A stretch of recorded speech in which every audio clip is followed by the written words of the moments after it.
Quand la vie vous donne des citrons, faites-en de la limonade. Bienvenue sur le podcast des citrons. Je suis Leslie Martin et nous allons découvrir à travers ce podcast des parcours d'entrepreneurs de toutes générations et de toutes activités qui travaillent tous les jours pour développer leur entreprise contre vent et marée. Ils regorgent de créativité, de passion et ont tous un esprit aventurier.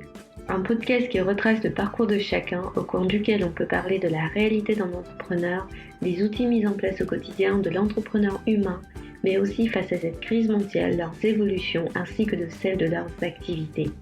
Avec cette crise, beaucoup d'entreprises ont dû revoir leur business model.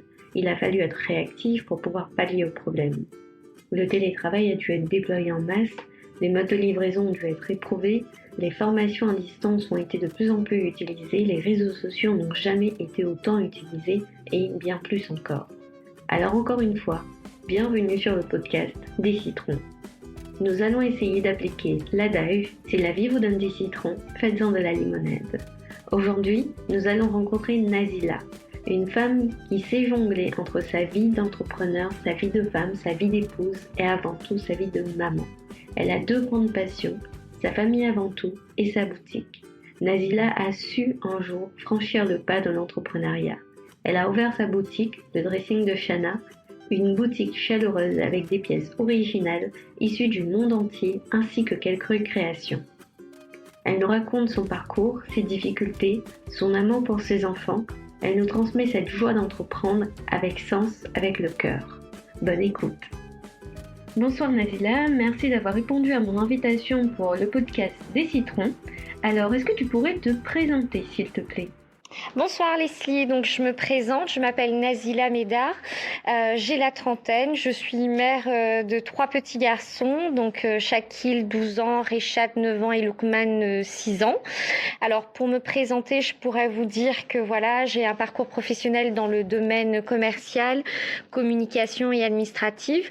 Je vous parlerai peut-être un peu plus pour me décrire de mon dernier poste, donc attachée de communication à la SACEM, un poste que j'ai beaucoup apprécié, où je me suis vraiment éclatée parce qu'on travaillait énormément avec les réseaux, enfin la presse, les artistes, en contact direct avec l'organisation d'événements, de cartes blanches, voilà, de festivals également. Donc c'est ce dernier poste qui m'a permis au final d'ouvrir la boutique. Ça m'a donné suffisamment confiance en moi pour me lancer dans l'entrepreneuriat. Je suis quelqu'un de passionné de déco, d'art de la table. Donc je bois, je vis Pinterest, j'aime les magazines de déco. Quel était ton métier rêvé lorsque tu étais petite ? Et franchement, je me rappelle que j'avais vu un film étant jeune d'une mère au foyer, un film américain où elle avait décidé de garder sa petite fille et elle était partie travailler dans une entreprise. Donc, c'est le stéréotype de l'attachée de direction. La nana, en fin de compte, qu'on voit habillée avec son tailleur, avec sa petite valisette, qui était force de proposition également lors des rendez-vous avec les différents directeurs et qui avait besoin, en fin de compte, de gagner sa place.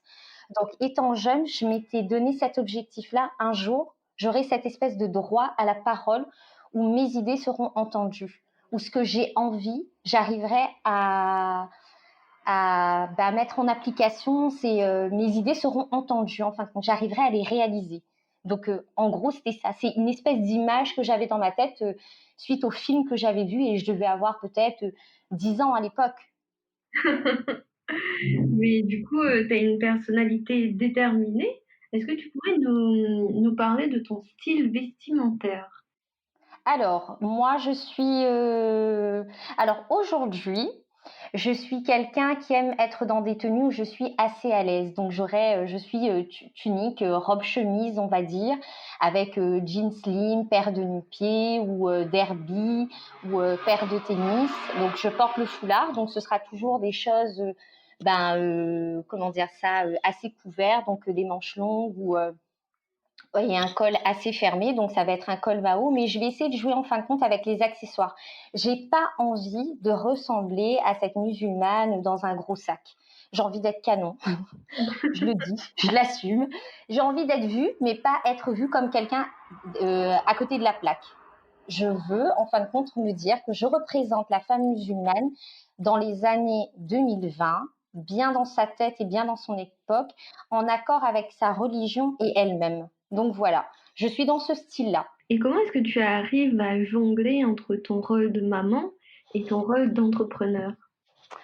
Comment j'arrive? En fin de compte, les deux ont la même part, ont la même importance. Peut-être plus mes enfants, sûrs, ça c'est clair.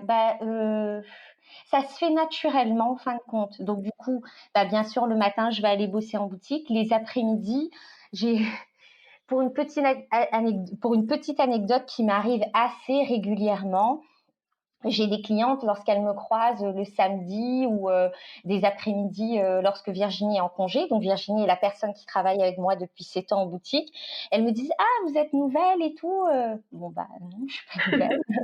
Mais c'est parce qu'elles n'ont pas l'habitude de me croiser vu que je suis en boutique le matin. Parce que les après-midi pour moi ma priorité c'est d'être présente avec mes enfants. Donc mon garçon étant au collège, je préfère aller le récupérer. J'ai pas envie que ma passion pour la boutique prenne un pied sur ma vie familiale. Mes enfants ont autant d'importance. Autant lorsque j'ai terminé, par exemple, ma journée avec les garçons, je vais m'occuper de ma boutique. Ils savent à ce moment-là qu'ils peuvent pas me déranger ou sinon, bien souvent, j'attends qu'ils dorment et après, là, je vais aller sur Internet, regarder, commencer à réfléchir à certaines idées pour la boutique. Mais pour moi, en fin de compte, c'est complémentaire. J'arrive à gérer, en fin de compte, les deux en même temps. Voilà. Je suis un peu polyvalente dans cette partie-là pour moi. C'est pas évident, mais je pense qu'on est passionné, on arrive à accorder du temps, en fin de compte, aux choses qu'on aime. Donc ça se fait naturellement. Est-ce que ça a toujours été si naturel chez toi? Ben, natu oh, je pense que, ouais, de toute manière, la femme que je suis aujourd'hui, dépend d'un passé. D'accord? Donc ça dépend de ce que j'ai été, de l'éducation que j'ai reçue. J'ai appris très jeune, en fin de compte, ce qui fait que je pense être déterminée et que j'arrive à jongler. Étant plus jeune, je suis arrivée à La Réunion à l'âge de 11 ans. Donc mon père est un ancien militaire, donc on a vécu en métropole, on a vécu également à Tahiti. Donc ça m'a donné une certaine ouverture d'esprit. Ma mère était femme de ménage et donc j'ai vu ma mère galérer en métropole et à chaque fois, elle nous disait étant jeune, il faut que lorsque vous serez grand, que vous ayez des bagages pour vous en sortir dans votre vie. Enfin, moi, je me disais des bagages, qu'est-ce qu'elle veut dire dans bagage? Mais ça voulait dire qu'on ait une situation, en fin de compte, professionnelle. Et lorsque je suis arrivée à La Réunion, donc étant musulmane, je suis partie faire des études coraniques pour apprendre un peu plus ma religion, voilà, pour me baigner dedans. Et puis j'étais très très intéressée, je voulais comprendre et puis j'aime. Ma religion, c'est comme ma boutique, c'est comme mes enfants, on peut en parler des heures. Et du coup, j'ai décidé, étant plus jeune, d'apprendre le Coran en entier. Donc, pour t'expliquer, lorsque tu as 10 ans, par exemple, mon fils, il a 4 ans, il va rentrer en classe 1 à l'école coranique. Donc, moi, je suis arrivée, j'avais 10 ans, j'étais déjà assez grande physiquement et je suis rentrée en classe 1. Donc, je suis partie avec des élèves qui avaient 4-5 ans. Donc, moi, ce que j'avais envie, c'était de sauter les classes, d'avancer plus rapidement et de rattraper, de combler ce retard que j'avais. Et c'est ce que j'ai fait, alhamdoulilah. J'ai eu un très bon professeur qui m'a aidé à gravir, entre guillemets, ces échelons, ces lacunes que j'avais au démarrage. Et je me suis dit, j'ai envie d'apprendre le Coran en entier. Et le Coran en entier, c'est que minimum, il faut 5 ans. Minimum 5 ans. C'est tous les jours apprendre et tout. Et j'ai commencé en 4e, j'ai terminé en première, donc j'ai fait sur 5 ans et demi. C'était un objectif dans ma tête. Il fallait que je le fasse. Et donc, du coup, il fallait que j'allie l'école et m'adresser en fin de compte, les deux en même temps. Et mes parents qui n'étaient pas forcément des parents nos parents n'ont jamais été derrière nous en fin de compte. Du coup, je savais que si je ratais, en fin de compte, ils allaient pas. Voilà, c'était un objectif que je m'étais fixé et j'ai tout donné en fin de compte pour le faire. Donc, je pense que j'ai toujours eu cette espèce de force de caractère. Et puis, ma mère lorsqu'on est arrivé à La Réunion, maman travaillait dans les braderies commerciales. Donc, on se réveillait à 3 heures du matin. On allait à Colimaçon. On vendait en fin de compte sur les étalages. On restait une journée entière sans avoir, si tu veux, son espèce de confort. Tu es dehors, tu es dans la rue, il fait chaud, c'est pas évident, les gens te traitent d'une manière différente. Donc tout ça, je pense que ça a été ma force d'avoir vu cette espèce d'envers du décor. Je pense que c'est tout ça qui m'a bâtie en fin de compte. Bon, je sais pas si j'ai répondu à ta question, mais en tout cas, c'est ce que moi, je peux te dire. C'est ce qui m'a appris en fin de compte à faire plusieurs choses en même temps. Même si c'est difficile, de toute manière, il faut y arriver. Même si faire Hafez, c'est pas évident, même si les gens te donnent perdante parce qu'ils te disent que tu es trop grande pour commencer à le faire, c'est-à-dire apprendre le Coran en entier, ben c'est pas grave. Je me suis dit, bah non, je vais leur montrer que non, que je vais réussir. Et je vais réussir. Et bon, j'ai réussi après. J'ai réussi à le faire. Oui, tu t'es toujours donné les moyens en fait pour atteindre tes objectifs. Quoi que... Oui, oui, si j'ai une idée dans la tête, souvent mon mari me dit que je l'ai pas ailleurs. Donc je réussis à faire ce que je veux. Ouais. On a du mal. Quitte à me ramasser, hein, je me ramasse des murs, hein, c'est sûr, hein, qui ne tentent rien à rien, mais je préfère me ramasser un mur que me dire que j'ai un regret. Voilà. Et avant ta situation actuelle, du coup, le dressing de Shana, qu'est-ce que tu faisais avant au niveau professionnel? Donc j'étais assistante de direction. Après, bah, comme je l'ai dit au préambule, c'est que j'étais attachée de communication à la SACEM. Et je parlerai plus de cette société-là où effectivement, je crois que j'ai pu, enfin, comment dire ça, avoir mes armes en fin de compte dans la vie. Je suis tombée sur un très bon patron qui a eu confiance en moi et qui a décelé en fin de compte les compétences que je n'avais peut-être pas développées ou j'avais pas suffisamment confiance en moi. Et il m'avait donné à organiser une carte blanche, c'est-à-dire un événement où il y avait Ziskakan et Basser qui devaient se produire pour leurs 30 ans au théâtre de Saint-Gilles. On devait convier 1500 personnes. Donc, je devais m'occuper de ça, devais m'occuper des radios, je devais m'occuper de la partie cocktail, devais m'occuper de la partie comment dire ça, des artistes et de toutes les personnes qu'on souhaitait inviter, le conseil général, régional, toutes les collectivités qu'on voulait faire participer pour cet événement. Et c'était quelque chose d'une très grande ampleur pour moi puisque ben, j'y ai attaché de communication, mais je n'ai aucune formation dedans. Mais j'ai toujours aimé ça. J'ai toujours aimé organiser, planifier des choses. Et ce patron-là m'a fait confiance. Et à un moment, bon, parce qu'on a pris 2 mois et demi à l'organiser. Lui, il était en métropole au siège à Paris pour autre chose, pour une formation. Et à un moment, mon moral était un peu en berne et je lui dis, monsieur, mais je vais pas y arriver. Il me fait, Nazila, je sais que vous allez réussir. Faites-vous confiance. Et ce truc, il croyait en moi. Et je me suis dit, bah, je vais réussir. Et effectivement, on a réussi à atteindre les 1500 personnes. On a 300 personnes qui ont gagné en fin de compte leur passe sur les radios. On a fait jouer Freedom, Énergie, Radio Est et tout ça. Et si tu veux, vu que c'était pas quelque chose qui était dans mes cordes au préalable, j'ai pas eu cette formation dès le départ. Je m'étais dit, est-ce que je vais y arriver? Bon, donc voilà. Ce que je peux te dire en tout cas sur mon dernier poste, c'est ça, c'est que j'ai beaucoup aimé ce contact avec les autres personnes, les artistes, les auteurs-compositeurs, ceux qui écrivaient autant des poèmes, qui écrivaient autant en fin de compte des chansons comme J.F. Gang, Audrey Dardenne, toutes ces personnes-là que j'ai connues au démarrage et des personnes qui ont une plus grande carrière, comme Tikok Velay, Baster Ziskakan, mais des gens simples en fin de compte qui ont gardé les pieds sur terre. Ben, voilà ce que je pourrais dire sur ma dernière expérience. Et du coup, cette passion de l'événementiel, tu l'as gardée dans ta vie actuelle ou pas? Non, du tout. Je ne fais pas de vente privée en boutique, je ne fais pas de cocktail. J'aime pas me mettre en avant en fin de compte en boutique. Je n'aime pas qu'on me voie. Et même lorsqu'on avait organisé la carte blanche, mon monsieur May m'avait présenté avant de démarrer le spectacle, il avait tenu en fin de compte à ce que je vienne et sur scène, moi je lui avais dit bah non, je veux pas venir sur scène. Et puis après, avec mes convictions religieuses, donc je voulais pas assister en fin de compte au concert. Je lui ai dit moi je serai en bac du coup au niveau de la partie cocktail, mais il a dit Nazila, juste je veux vous remercier un moment, donc juste vous venez me regarder et puis voilà.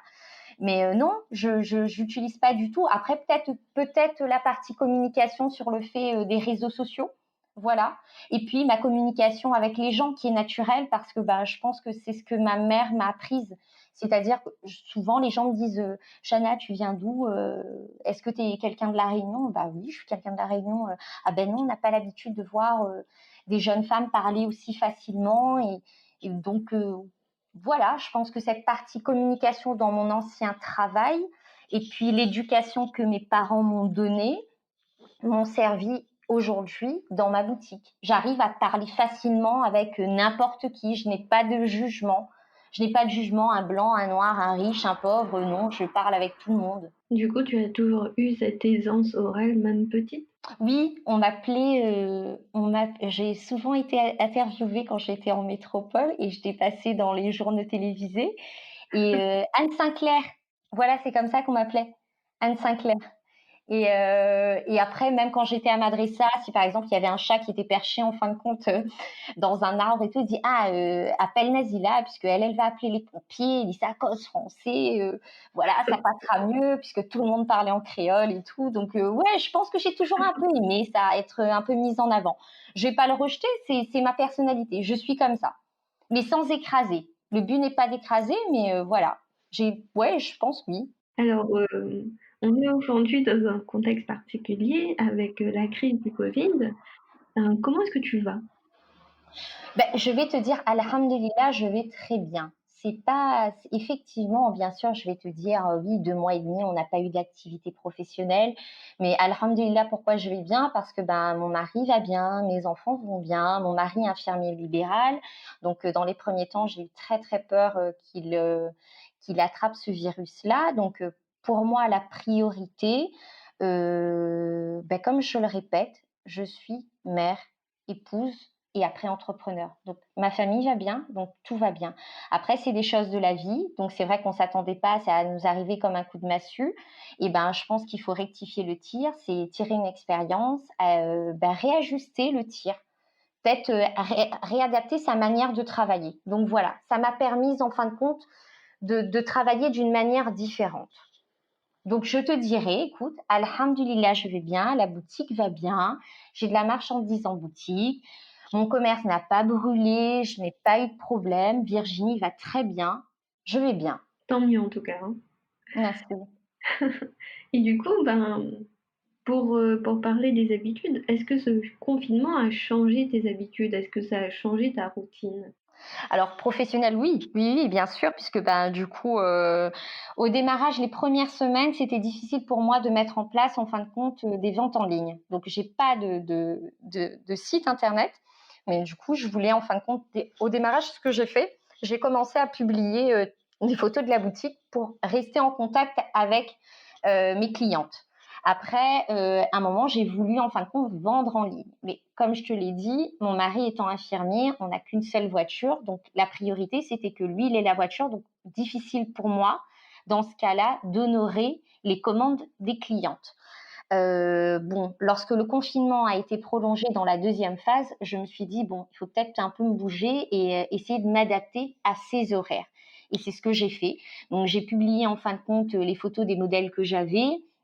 J'ai regardé les disponibilités et après j'ai mis en place les livraisons. Et du coup, ton rôle de mère, il y a, tu as des enfants en bas âge, notamment, et qui sont à l'école. Du coup, comment est-ce que tu as pu gérer leur éducation, du coup, faire leurs devoirs et à la fois gérer ton entreprise, ta boutique? Ça a été le challenge. Ça a été non, Pékin Express. Koh Lanta, non, Pékin Express. Ça a été Pékin Express parce que du coup il y a la partie école, il y a la partie coranique. Donc du coup, il y avait les devoirs en fin de compte et les cours à distance de mon fils aîné. Donc on a un seul ordinateur à la maison. Je suis pas du tout tablette, PS4, tous ces trucs-là. Donc j'ai un seul ordinateur à la maison. Donc Shakil devait d'abord faire. Entre-temps, je m'occupais de Rechad, ensuite de Lukman. J'ai alterné. Et puis ça s'est fait naturellement. Pareil. Et puis, dès qu'une cliente, en fin de compte, me contactait, j'essayais de la répondre assez rapidement. Et puis, lorsque mon mari arrivait entre midi et deux, bah là, je courais en boutique pour préparer la commande. Lorsque j'avais les paiements à distance, bah, des fois, j'étais obligée de contacter mes clientes vers 19h30, voire des fois 21h, parce que c'était le seul créneau, en fin de compte, que j'avais pour aller en boutique. Donc voilà, ça s'est fait. Ça n'a pas été évident, mais j'ai réussi à le faire. Moi qui n'étais pas très pour la vente en ligne, au final, je me suis rendu compte que j'ai pu répondre à une demande de clients qui n'avaient pas la possibilité, en dehors de cette pandémie, de pouvoir venir jusqu'à Saint-Denis. Donc voilà. Et du coup, parlons un peu de ta boutique, le dressing de Shana. Est-ce que tu pourrais nous la présenter? Pourquoi est-ce que tu l'as créée? À quel moment de ta vie tu l'as créée? Ah, c'est la partie émotion, ça, Leslie. Donc, il faudra sortir le mouchoir. Alors, le dressing de Shana. Alors, Shana, déjà, alors moi, je m'appelle Nazila. Donc, Shana, c'est un condensé de mon prénom, donc en premier de Shakil, mon grand garçon, Hakim, mon mari, le HA, Rechad, donc HA également, Nazila et Luqman également. Alors, pourquoi la boutique? Qu'est-ce qui a fait la boutique? Donc déjà, lorsque j'étais employée, je m'étais rendu compte qu'à un moment, je voulais en fin de compte ouvrir ma propre entreprise. Et donc, je suis issue quand même d'une famille modeste au départ. Et si tu veux, arriver à La Réunion, je me suis rendu compte qu'il y avait un grand écart dans mon mode de vie, mode de fonctionnement avec les gens que je fréquentais. Et du coup, l'envie même est toujours... Enfin, j'ai toujours été... Je me suis dit, il faut que je réussisse dans la vie et que mes enfants ne passent pas par les galères par lesquelles je suis passée, c'est-à-dire d'aller dans les braderies, de vendre, d'appeler les clients, dans cette manière, enfin, c'est un autre échange, en fin de compte, de soulever les cartons. On a des cartons de 50 kilos, de pas aller aux toilettes toute une journée, de travailler 10 jours, de terminer jusqu'à 19h, des fois de pas avoir de clients. Enfin, bref, c'est un tout autre monde. Et donc, à la SACEM, lorsque j'ai travaillé à la SACEM, alhamdoulilah, je gagnais très, très bien ma vie. Et juste avant cet épisode-là, j'ai eu un événement qui a fait que j'ai ouvert la boutique. C'est le départ de mon grand frère et qui lui, en fin de compte, était ingénieur aéronautique et qui est parti à l'âge de 30 ans. Et je me suis dit, mon Dieu, ça arrive à n'importe qui, à n'importe quel moment.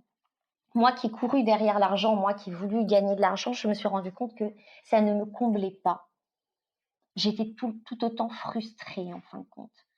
Et du coup, un jour, je suis allée voir Monsieur May, donc mon délégué régional, et je lui ai dit, voilà, j'aimerais en fin de compte ouvrir une boutique de prêt-à-porter et tout. Il m'a dit, Nazila, et puis j'avais pas trop de ronds, hein.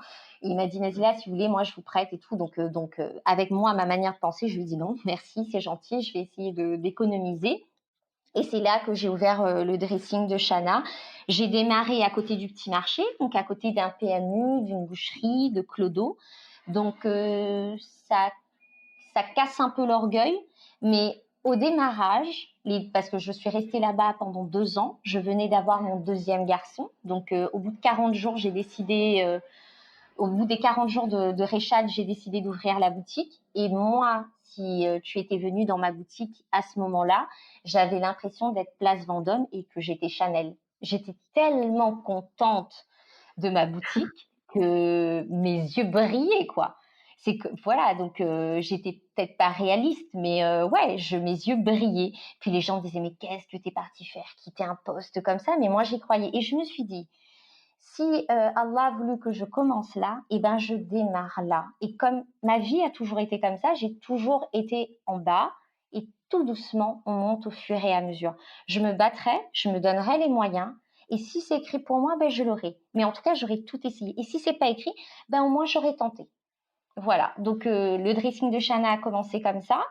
Et puis après, j'ai déménagé au bout de 2 ans dans une boutique qui faisait 18 mètres carrés. Pareil, tu m'aurais demandé combien elle mesurait, je t'aurais dit 1000 mètres carrés, parce que pour moi, elle était énorme, ma boutique. Elle était juste magnifique, mais parce qu'elle a été faite avec le cœur, avec l'âme, avec les derniers ronds, avec le peu de sous, avec pas beaucoup d'argent pour démarrer, avec quelques spots que j'ai payé 39 €, le moins cher que j'ai installé, un coup de peinture que j'ai essayé de donner, avec la table d'une amie, avec le peu de bijoux que j'ai pu acheter. Mais pour moi, ma boutique a été remplie. Et il y a 2 ans et demi, alhamdoulilah, j'ai eu la chance de trouver le local juste à côté de mon ancien local. Pour le coup, aujourd'hui, qui est une boutique beaucoup plus grande, elle fait aujourd'hui 120 mètres carrés, où là, j'ai un réel espace. Et tout ce parcours à côté du petit marché, la boutique de 18 mètres carrés, la boutique aujourd'hui beaucoup plus grande, me permet de garder les pieds sur terre et de me rappeler que si j'ai démarré avec toutes ces clientes qui m'ont fait confiance, celles du petit marché, les clientes de la rue Jules Aubert qui ont osé passer le pas de la porte puisque la boutique était petite, un peu sombre, mais qui m'ont fait confiance, qui ont fait confiance à mes goûts pour aujourd'hui continuer à les accueillir. Donc voilà. Est-ce que tu pourrais nous parler de la première cliente? Ah, ma toute première cliente? Oui. Ouais, alors c'est une cliente musulmane. Elle était partie acheter de la viande à côté chez le boucher. Et elle avait vu un gilet et un gilet en jean.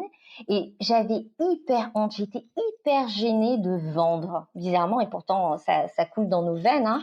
Enfin, la plupart du temps, ma mère étant commerçante et tout, donc elle a acheté sa petite veste en jean. J'ai essayé de bien plier le truc. J'avais un petit sachet style où on met les fruits et légumes, donc voilà. Mais moi, j'avais l'impression toujours que c'était le sac Chanel que je lui donnais. Et du coup, j'étais super contente. Et je suis arrivée à la maison et genre, j'avais fait 1000 balles. Et j'avais fait 19 €. Mais j'étais très, très contente. Extrêmement contente. Et quelle est l'histoire que le dressing de Shana souhaite raconter au grand public, à cette rue de Saint-Denis? Moi, ce que je dirais, c'est que je veux que tout le monde passe le pas de la porte de la boutique. Et que, en tout cas, ce qui fait partie de ma foi professionnelle au niveau de la boutique, c'est que j'ai envie que les gens se sentent bien. C'est pour ça qu'elle s'appelle le dressing. C'est comme si on est chez soi et on choisit les tenues. Et qu'elles peuvent avoir confiance dans mes conseils. Si vous êtes canon, je vous le dirai. Si vous n'êtes pas top avec la robe ou le modèle que vous avez choisi, mon visage vous le dira. Vous le remarquerez et je vous conseillerais plutôt d'aller sur un autre vêtement. Moi, les clientes qui viennent en boutique chez moi, c'est moi qui rentre en fin de compte dans ma boutique. C'est Nazila. C'est Nazila qui rentre dans la boutique, qui est rentrée à l'âge de 15 ans chez Innovation, qui est une boutique. Et je cite cette boutique parce que je n'oublierai jamais, jamais, jamais, où je suis rentrée dans ce magasin, j'avais gagné un bon à Madressa. À l'école coranique, et on disait voilà, si tu terminais, je sais pas, si tu avais telle note, tu avais un bon. Et moi, je voulais avoir ce bon. C'était un bon de 100 francs ou à l'époque chez Innovation. Et du coup, je me disais mon Dieu, j'ai jamais pu mettre les pieds dans ce magasin-là. Je vais tout faire pour gagner. Donc j'ai eu le bon, je suis rentrée chez Innovation. La dame m'a fait un accueil, mais que j'oublierai jamais. Vous savez, des fois, vous rentrez en boutique, on vous regarde de la tête aux pieds parce que vous avez des savates, vous êtes mal habillé, vous n'avez pas le Louis Vuitton dans la main, votre rouge à lèvres dépasse, vos cheveux sont pas arrangés. Ouais. Moi, à l'époque, lorsque je suis rentrée chez Innovation, j'avais le pantalon de mon grand frère, la chemise de ma mère. Donc, je fais un 36-38. Donc, à l'époque, je faisais un 36. Donc, j'avais une chemise taille 42-44 et j'avais le pantalon de mon grand frère. Donc, pour dire que j'avais pas le look de la fille stylée et tendance. Et la dame m'a accueillie comme si j'étais la cliente in, la cliente fashion. Et elle m'a conseillé. Et la robe que j'ai choisie, je m'étais pas rendu compte, elle dépassait le montant de mon bon. Et elle m'a dit non, c'est pas grave, je te l'offre. Donc, je veux que les gens se sentent comme ça chez moi. J'ai envie que tout le monde passe le pas de la porte, mais je dis souvent, je veux aider les clientes qui des fois ne savent pas trouver leur style. Et lorsque après elles essayent une tenue dans laquelle elles pensaient pas se trouver belle, et elles me disent ah waouh, elles se sentent métamorphosées. C'est comme lorsque vous allez en fin de compte faire un cours de maquillage, il y a un espèce de ravalement de façade qu'on fait sur votre visage. Ben moi, je veux cette espèce de waouh. Je pensais pas que j'avais ce potentiel et quelqu'un a pu m'aider sans vouloir vendre sur ma tête. Voilà, c'est ça. C'est ça ma philosophie. J'ai envie que les gens se sentent bien. C'est bon, si vous avez trouvé aujourd'hui, alhamdulillah. Si vous n'avez pas trouvé, c'est pas grave. La prochaine fois, vous trouverez. Et si chez moi, j'ai pas ce que vous recherchez, ça ne me gêne pas de vous adresser dans une autre boutique. Il n'y a pas de boutique concurrente pour moi. Je pense qu'on est toutes complémentaires.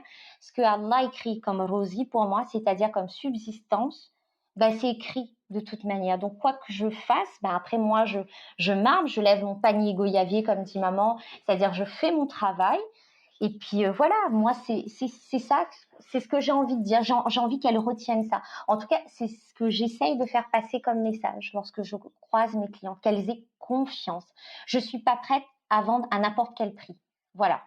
Oui, ça c'est intéressant, c'est vraiment intéressant de le dire et je l'ai déjà ressenti en plusieurs fois dans des boutiques où on vous regarde de la tête aux pieds où on vous fait sentir réellement que vous n'avez pas votre place en fait. Oui, c'est ça, qu'on correspond pas à cette espèce d'archétype de la cliente qu'ils attendent. Mais c'est ce que je te dis, Leslie. J'ai été employée et j'ai été la personne qu'on n'a même pas regardée en fin de compte, qu'on n'a même pas aperçue dans la rue, ou que si on l'a aperçue, c'était qu'elle n'était pas top. Donc du coup, si tu veux, c'est ce qui fait que je suis comme ça aujourd'hui et que mon regard est différent. C'est la femme que je suis d'aujourd'hui à un passé et c'est ce passé qui m'a construit. Donc voilà. Et j'espère que les clientes ressentent ça en boutique. Et qu'est-ce qui te fait sourire en entrant dans ta boutique? Qu'est-ce qui me fait sourire? Alors, que ma boutique elle est clean, que mes modèles ils soient bien rangés.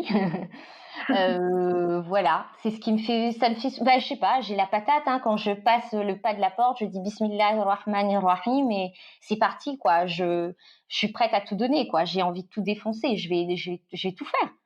Voilà, donc ce qui me fait sourire, c'est déjà que j'ai encore une journée pour travailler, que j'ai la santé pour le faire et voilà, c'est parti. C'est ça qui me fait sourire. Il y a une belle décoration, une décoration chaleureuse dans ta boutique. Est-ce que tu pourrais nous parler de tes inspirations? L'Inde, mon père est quelqu'un de l'Inde, mon père est du Sud, pondichérien musulman. Maman, bien sûr, a ses origines de l'Inde également, mais mon père est vraiment pur indien, donc j'ai grandi dans une culture indienne.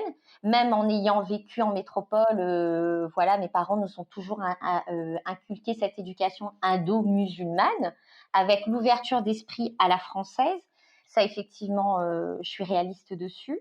Oui, c'est mes origines indiennes, sans être folklore, mais oui, j'aime les couleurs chaudes. Après, j'ai vécu en Bretagne, hein, donc Bretagne, c'est la grisaille, c'est les gens de couleur claire de peau.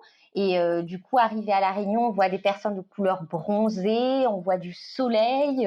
Bah écoute, bah, pourquoi pas faire vivre ces couleurs-là dans une boutique? Tu verras rarement du noir dans la boutique. C'est très très rare. J'aime trop les couleurs. J'aime trop. Donc oui, c'est tout ça. Après, c'est beaucoup de Pinterest. Je bois, je vis, je dors Pinterest. Donc voilà. Et quelle est ta couleur préférée? Le rouge, évidemment. Faut qu'on me voit, donc c'est le rouge. Et du coup, dans ta boutique, comment est-ce que tu fais le sourcing des vêtements? Le sourcing, où je m'approvisionne. Alors, je vais un peu partout. J'aime, bah justement, je suis un peu atypique, donc je bouge énormément, énormément, énormément. Donc, bien sûr, je vais à Paris, puis je vais dans d'autres pays. Et je fabrique aussi certains de mes modèles. Enfin, j'ai commencé il y a quelques années. J'avais commencé il y a 4-5 ans où j'avais tenté en fin de compte en Inde, mais c'était assez compliqué. Donc bon, après, je me suis vite ravisée. J'ai essayé de voir un peu plus proche. Mais je te donnerai pas la liste de mes pays. Il y a l'Italie, il y a un peu d'Espagne, il y a un peu du monde entier. Voilà. Je veux que lorsque quelqu'un passe le pas de la porte de la boutique, il se dise pas ah ça on a vu ailleurs. Si j'entends ça, du coup j'arrête le fournisseur. J'arrête automatiquement. Il peut cartonner en boutique, hein, mais j'ai pas envie d'avoir tout ce que les autres ils ont. J'ai pas envie de jouer sur les prix, j'ai pas envie de me batailler et tout. Donc non. J'ai envie d'un truc qui soit original. J'ai envie que lorsque les gens se déplacent, ils disent, j'ai jamais vu ça ailleurs. C'est canon, je veux prendre chez vous et je serai une cliente fidèle. Donc voilà. C'est toujours miser sur l'originalité, en fait. Oui, oui, oui, oui. Ouais. Et quelle est la place des réseaux sociaux pour le dressing de Shana? Oula, ça a une place importante aujourd'hui là. Je pense que j'ai commencé à être un peu sur les réseaux sociaux. J'avais démarré sur les conseils de quelqu'un que je vais citer également, qui est Farah Boutique. Lorsque j'ai commencé à côté du petit marché, qui m'a dit Chana, essaye de publier en fin de compte tes photos sur Facebook pour ramener les gens vers toi. Bon, ça n'a pas démarré à ce moment-là, mais en tout cas, elle m'a donné un très très bon conseil. Et puis, donc voilà, les réseaux sociaux, oui, moi je publie tout le temps, tout le temps, tout le temps. J'ai envie que c'est ma vitrine en fin de compte. Vous n'avez pas pu passer en boutique, bah, c'est pas grave, moi je vais vous donner envie. C'est comme un plat où vous pouvez pas manger, vous savez pas cuisiner, vous n'êtes pas allé dans le restaurant, bah, je vais vous faire baver, donc je vais vous montrer.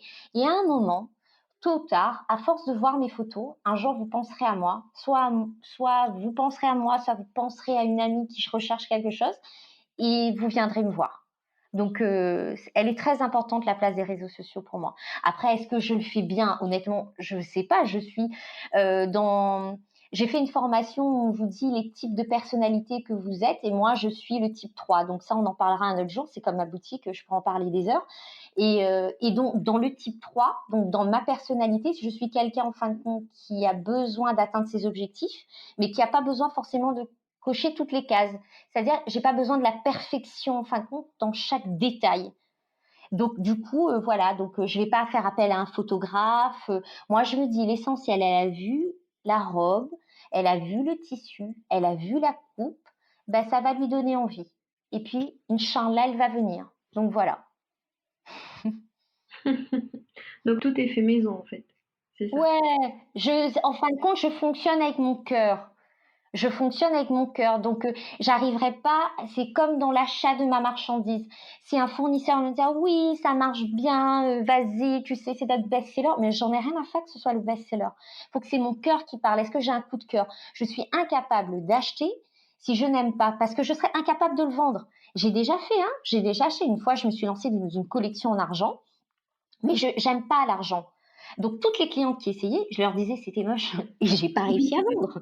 Et pareil pour une collection de robes où on m'avait dit ouais il faut vendre, il faut vendre. Et pareil, je trouvais ça horrible et j'ai dû bazarder. En fin de compte, j'ai donné à ma mère pour qu'elle vende dans la brocante. Elle a gagné 2-3 € dessus, mais parce que toutes les clientes qui l'essayaient, je trouvais moche, donc je pouvais pas leur dire que c'était canon. Donc voilà.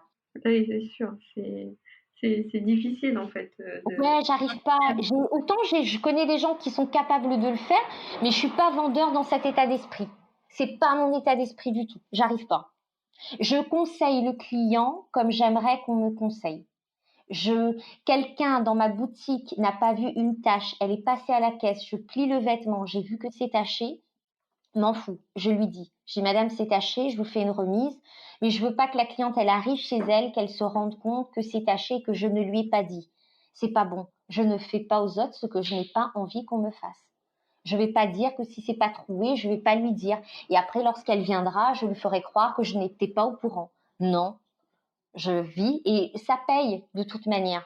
Si on est honnête, Allah t'ouvre ton chemin. Donc voilà. Ça, c'est ma philosophie. Je crois que c'est ma base. C'est ma religion qui me guide. C'est l'honnêteté, la transparence. Et après, Oui, ouais, nous, dans l'islam, en fin de compte, on nous dit que il y aura beaucoup de commerçants dans le feu de l'enfer. Pourquoi? C'est parce que dans leur manière de vendre. Donc, j'ai entendu cette parole prophétique euh, quand j'étais plus jeune et ça m'a tellement marqué que du coup, non, c'est mon truc. Je veux dire, la mort arrive à n'importe quel moment. J'ai vu que lorsqu'on est enterré, on est enterré seul. J'en ai pris conscience après avoir après avoir bah, enterré mon grand frère. Donc oui, donc voilà, je fonctionne comme ça. On peut me trouver un peu à l'ouest ou pas commerçante, pas entrepreneuse ou je sais pas quoi, bah c'est pas grave. Je fonctionne comme ça. Et du coup, pourquoi ne pas avoir sauté le pas du site internet?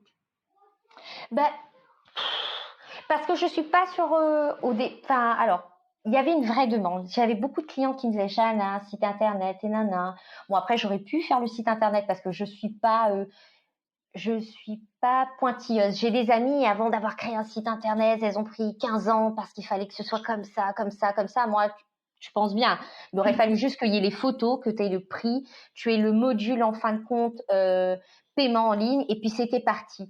Mais je trouvais que j'étais pas assez bonne, j'étais pas encore arrivée au stade où je pouvais me lancer en fin de compte sur le e-shop. Donc c'est pour ça que je me suis pas lancée. Puis après je m'étais dit est-ce que ça va pas trop me prendre de temps par rapport à ma vie familiale? Donc oui, certes développer la boutique, mais jamais au détriment de ma vie de famille. Donc voilà. Si je comprends bien, voilà, tu es toujours sur l'innovation, la créativité, l'originalité pour le développement de ton entreprise. À quand le blog de Nazila, les conseils de Nazila sur de la mode? J'ai beaucoup de clientes qui m'ont dit, alors c'est ce que je fais, hein, c'est ce que je fais en boutique. Hein. Quelqu'un essaye par exemple une robe, par exemple moutarde, ben, je vais lui dire, madame, mettez une paire de nu-pieds, telle paire de boucles d'oreilles, le maquillage, la coiffure, la frange rangée dans tel sens, le sac comme ça, quel sac vous avez chez vous. C'est devenu naturel avec le temps. Les clientes m'ont éduquée, c'est-à-dire que le fait d'avoir vu les clientes lorsqu'elles rentraient en boutique, je voyais les styles dans lesquels moi je me projetais, donc ça m'a éduquée dans la mode et du coup ça m'a donné ces astuces en fin de compte pour aujourd'hui pouvoir guider les clientes. Mais le blog, comme je t'ai dit, je suis pas pointilleuse à ce point-là en fin de compte. J'ai peur que ça me prenne trop de temps. Trop de temps par rapport à ma vie de famille. Et comme d'habitude, hein, j'ai des objectifs dans ma tête pour l'année 2020. Et j'ai 2 projets très importants. Donc, et je suis actuellement sur ces projets-là depuis 2020. Donc, voilà. Est-ce qu'il y a eu des grands développements depuis la création du dressing de Fiona, autre que l'agrandissement des locaux, le changement des locaux? Développement, alors développement, je dirais en fin de compte sur les choix en boutique. J'avais un style au début qui a beaucoup évolué avec le temps, donc pareil, c'est avec les clientes, les demandes. Après, ça a été sur le choix des produits, donc j'ai élargi en fin de compte ma variété de paires de boucles d'oreilles, d'accessoires et tout ça, les sacs également. Qu'est-ce qui a évolué mis à part la taille? Euh, Qu'est-ce que je pourrais dire? Non, je pense que c'est ça sur le choix des modèles, le choix et mes différents fournisseurs et les différents pays dans lesquels je m'approvisionne. J'ai rajouté 3 pays cette année en plus. Donc voilà ce que je pourrais dire. Et puis après, mon autre projet là qui va se rajouter en fin de compte à un atout supplémentaire pour moi, j'espère en tout cas en boutique. On a hâte de voir ce projet alors. Et Inch'Allah, j'espère, j'y travaille, j'y suis dessus et je mets tout mon cœur, toute mon âme. Et j'espère effectivement déjà que ça verra le jour, mais verra le jour avec mes yeux à moi, parce que tout le monde est artiste, mais la toile n'est pas forcément celle qu'on a pensée. Hein. Des fois, on dit on aimerait peindre et en fin de compte, le résultat n'est pas du tout le même. Donc oui, j'espère qu'Inch'Allah, ça donnera le résultat escompté. Ouais. Et quelle est ta cible au niveau de la clientèle? Honnêtement, alors tu me dis cible en tant que dans la tranche d'âge ou dans la classe sociale? Soit dans la tranche d'âge, soit dans la classe sociale, ou peut-être même dans le style vestimentaire. Eh ben honnêtement, moi je veux toucher tout le monde, et dans toutes les silhouettes, dans toutes les morphologies. Et c'est ce qu'on a en boutique. On a des modèles qui sont oversize, qui sont autant pour quelqu'un qui est mince à quelqu'un qui est un peu plus ronde. On a en fin de compte des modèles pour les jeunes filles que j'ai essayé de développer depuis l'année dernière.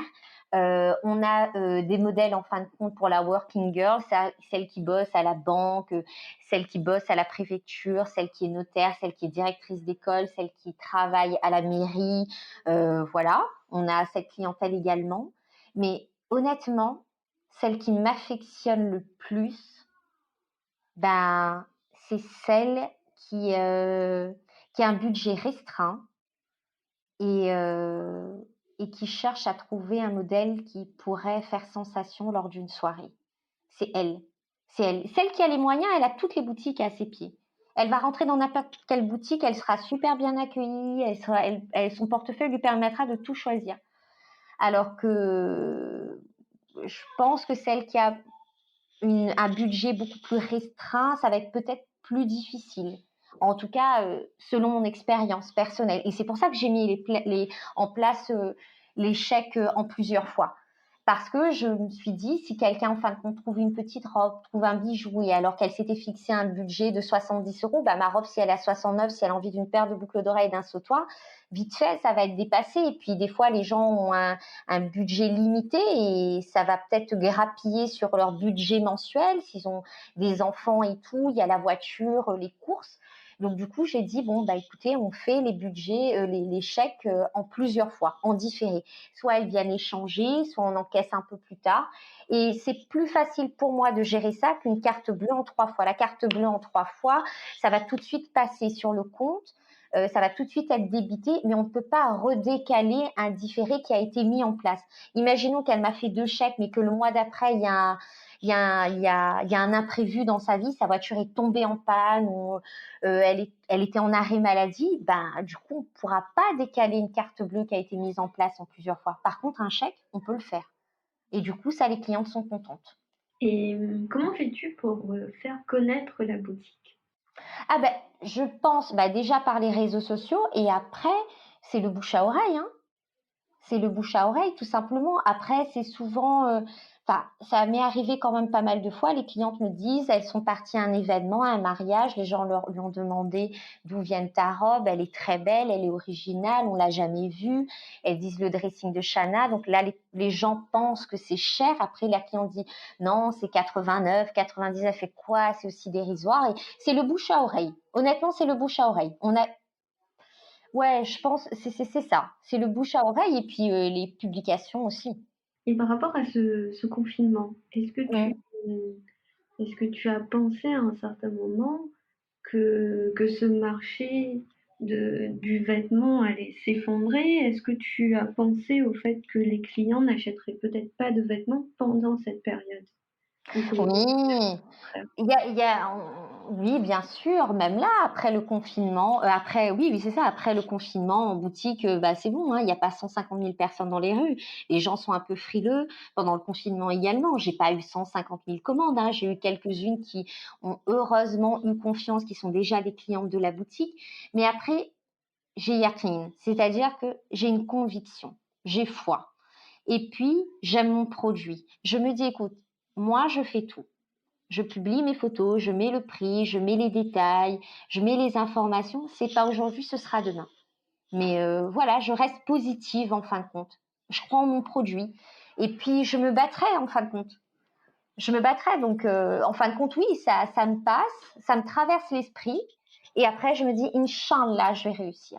Et voilà. Et c'est reparti, ça me rebooste. Et est-ce que tu as déjà connu de grosses coupures autres que la crise Covid? Oui, alors j'ai connu, bien sûr, les gilets jaunes, mais mon Dieu, ça m'a mis, ça m'a flingué. J'ai pas d'autre terme, excuse-moi, j'ai pas de synonyme qui me viennent en tête là, c'est ça, flingué. Ça m'a détruit, ça m'a vraiment détruit, mais ça m'a appris.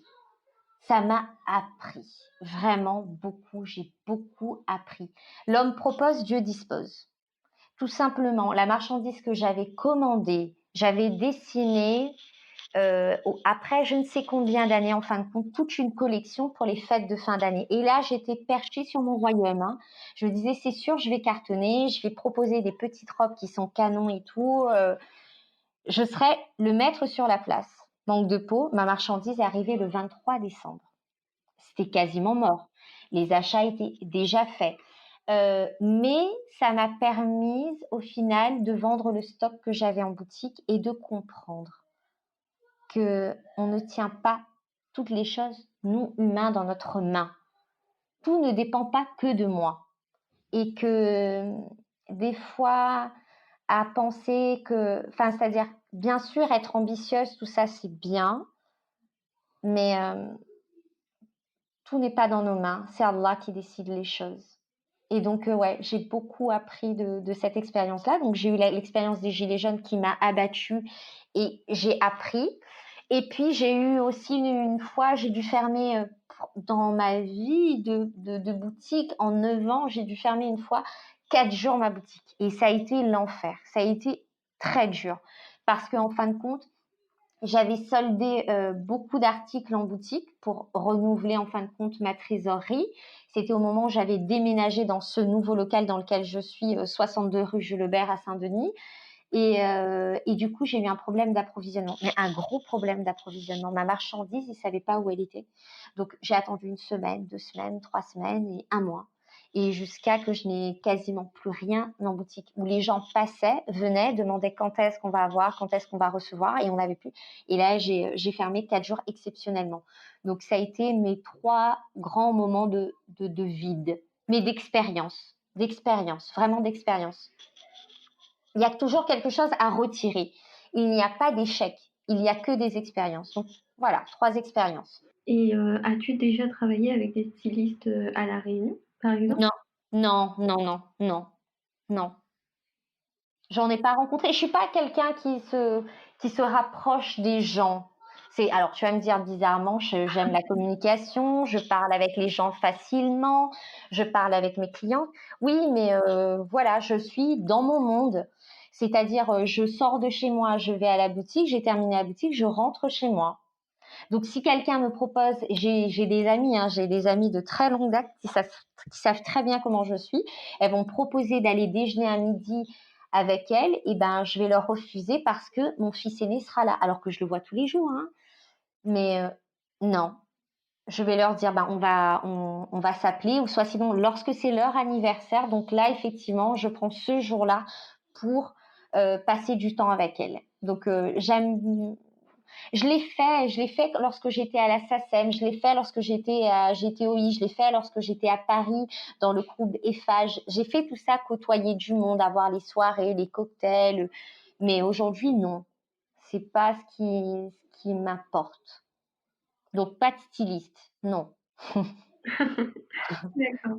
Et tout à l'heure, tu nous parlais de Virginie, donc Oui, ton employée.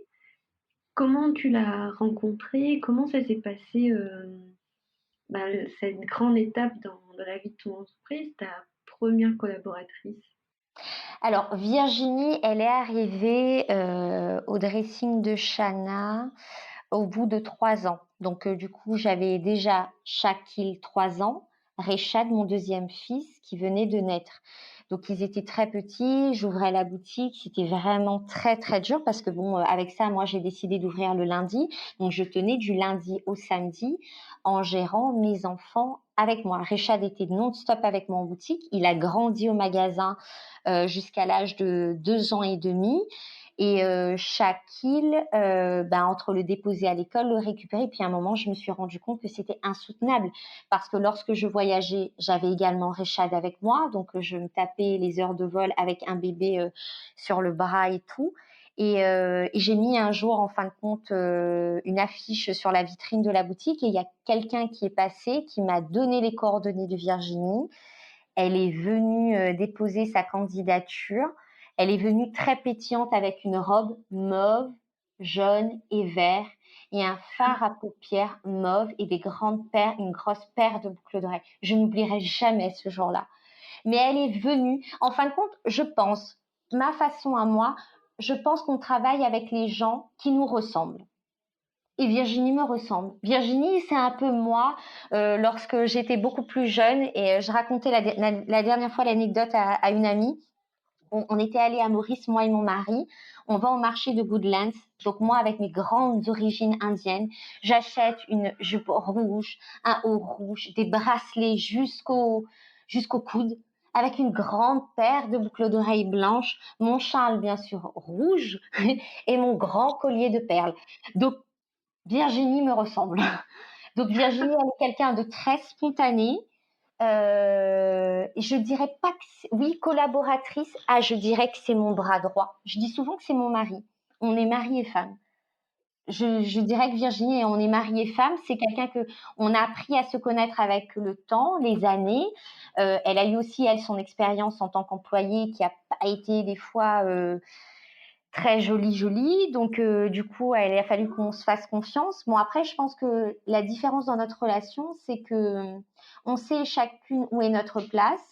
Et j'ai été employée. Donc, je sais aussi ce que l'employé attend d'un employeur. Donc, c'est ce qui fait qu'on a cette force-là. Bien sûr, c'est comme tout le monde, hein, c'est un peu comme dans les couples. Un jour, ça va, puis un jour, ça va pas.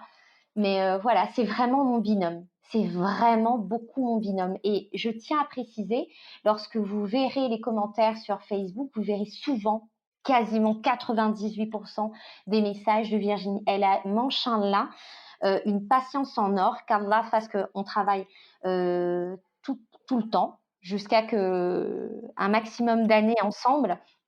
Elle est le reflet de la boutique. Autant effectivement, des produits peuvent être beaux en boutique, la boutique peut être magnifique, mais si on a un très mauvais accueil, bah, les gens à un moment ils partent ou ils vont voir ailleurs.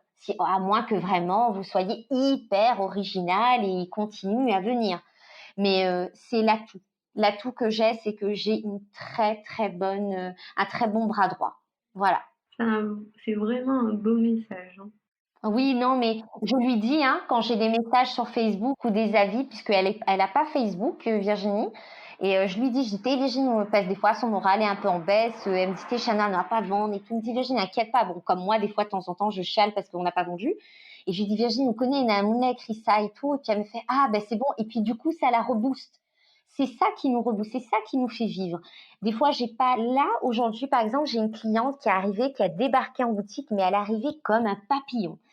Elle est partie comme si elle déployait ses ailes. Chana, je suis trop contente, vous nous avez manqué et tout. Mais purée, ça a été un vrai rayon de soleil, une bouffée d'air, un oxygène. Bon, malheureusement, elle a rien trouvé, mais c'est pas grave parce que à ce moment-là, elle m'a donné un coup de pouce en fin de compte. Et c'est ça qui me nourrit. Lorsque les clients disent à Virginie, j'aime beaucoup les nouvelles collections, j'aime beaucoup les modèles, je répète souvent à Virginie qu'il faut qu'elle me le dise parce que c'est ça qui me nourrit. C'est ça qui m'aide à pouvoir choisir et c'est ça qui me booste à vouloir continuer dans ce métier-là. Parce que c'est un vrai monde de requins. Un vrai monde de requins. Et est-ce que tu pourrais nous parler un peu de ton style de management dans l'entreprise? Parce que tu es avant tout chef d'entreprise. Et est-ce que j'ai un style de management, Leslie? Je ne sais pas, honnêtement. Je pense que je fais les choses comme un bon numéro 3 l'est, c'est-à-dire j'ai des objectifs, faut qu'elle les atteigne. Je fonctionne à la carotte. C'est-à-dire, tu atteins, tu as quelque chose. Donc, je pense que tout le monde est comme ça, hein. Donc, c'est comme un enfant, hein. Tu as des bonnes notes, tu auras tel cadeau, tu auras une paire de baskets, tu auras ton ballon. Donc, voilà. C'est comme ça que je fonctionne avec Virginie. Après, on s'écoute. On est professionnels, mais on arrive à s'écouter et à s'entendre. On est des femmes, on est des mères au foyer, on est des épouses. On passe le plus clair de notre temps ensemble. Je la vois plus que mon propre mari, je pense, la plupart du temps. Donc ouais, j'ai envie que ça se passe bien.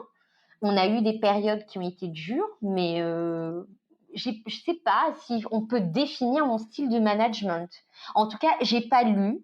Mon caractère et ma personnalité fait que je ne me suis pas bridée à lire, voilà, le manager doit avoir telle personnalité, il faut être comme ça pour que ça fonctionne, une réunion. C'est impossible. Je ne suis pas du tout réunion, je ne tiens pas de cahier, non. Donc voilà. C'est fonctionner au feeling en fait, c'est avant tout. Oui, bah, le cœur, hein, toujours pareil, le cœur.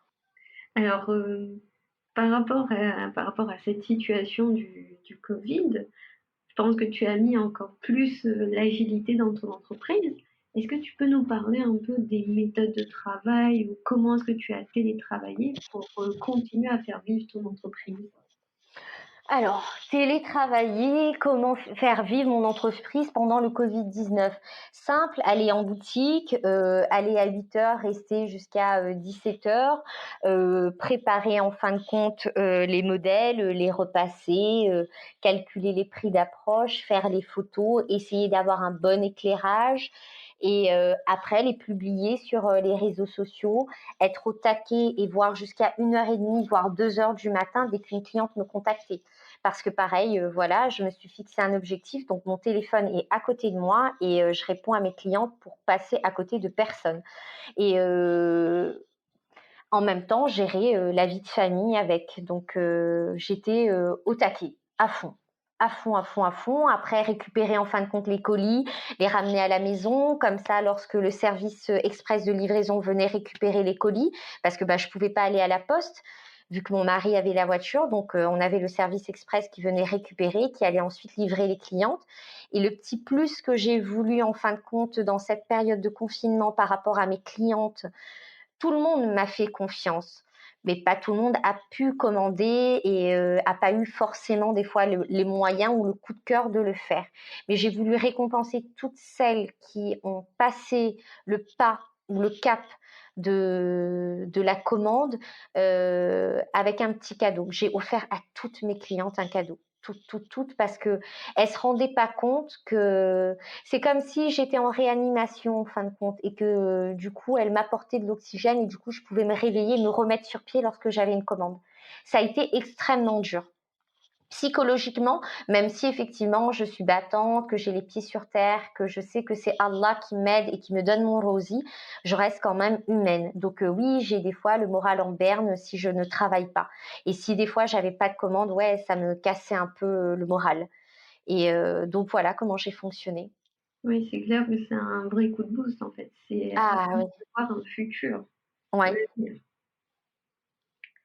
Et ce système de livraison, par exemple, est-ce que tu penses que tu le garderas dans un futur plus éloigné? Ah oui, oui, oui, oui, vraiment. C'est pour ça que je te dis que tout est une expérience. Il n'y a pas d'échec. Covid-19, pas un échec positif. Il fallait que ce soit ça. Il fallait que je me ramasse ce mur pour pouvoir mettre en place d'autres choses, que je fasse évoluer la boutique. Peut-être ce que j'avais prévu dans quelques temps, la date, en fin de compte, s'est beaucoup plus rapprochée à moi. Et du coup, oui, bien sûr, je continue. Hein, depuis lundi, dès le déconfinement, j'ai continué à publier mes photos sur Facebook, à dire que les clientes peuvent continuer à commander via SMS et qu'on va continuer les livraisons. Et du coup, là, c'est moi qui vais gérer en fin de compte les livraisons. Donc oui, j'ai gardé ce système-là. Mais comment fais-tu pour garder cette motivation en fait? Oui, certes, tu es une personne optimiste, mais voilà, tu as la niaque toujours d'avancer, d'avancer, d'avancer. Comment fais-tu pour garder ce cap? Ah, je crois que le passé, toujours le passé, c'est le passé. J'ai tellement connu de bas. Pour moi, hein, il y a bien sûr plus bas que moi, c'est sûr.